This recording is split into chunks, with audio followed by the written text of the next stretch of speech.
के सामने है, मेरे पास ये 3 डाइस दे रखे हैं, डाइस मेरे पास 3 है, आपको बताना है, और ये तीनों डाइस एक ही हैं। क्या लिखा है देखो, नीचे एक पासे x की 3 स्थितियां दी हुई हैं,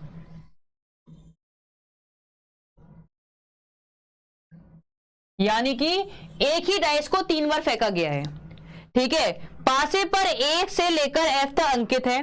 विकल्पों में दिए गए 4 प्रसारित चित्रों में से कौन सा प्रसारित चित्र दिए गए पासे को दर्शाता है।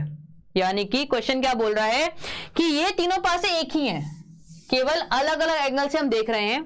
तो जब हम इसको खोलेंगे तो इनमें से कौन सा वाला डाइस बनेगा, बताओ कैसे पता लगाएंगे। अब देखो, सबसे पहले इसको सॉल्व करने का एक ही तरीका है, ऐसे क्वेश्चन को सॉल्व करने का एक ही तरीका है कि आपको अपोजिट निकालना पड़ेगा। इसका अपोजिट निकालिए और यहां भी अपोजिट निकालिए, दोनों मैच होने चाहिए। यहां निकालते हैं हम लोग A B C D E F, तो इनको ले लेते हैं 1 और 2 को।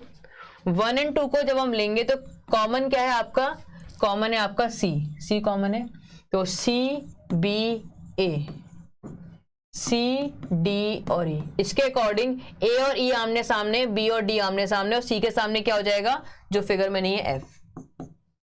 ठीक है, अब देखो ए के सामने यहां पे डी है और यहां पे ए के सामने ई है, गलत हो गया।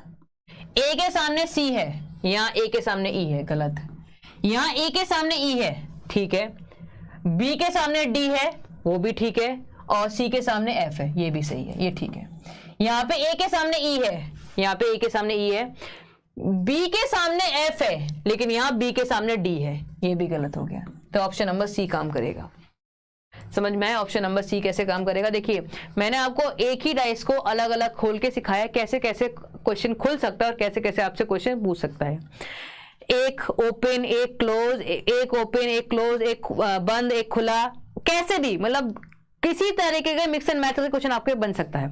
ये क्लियर हुआ आप सभी को। Next question.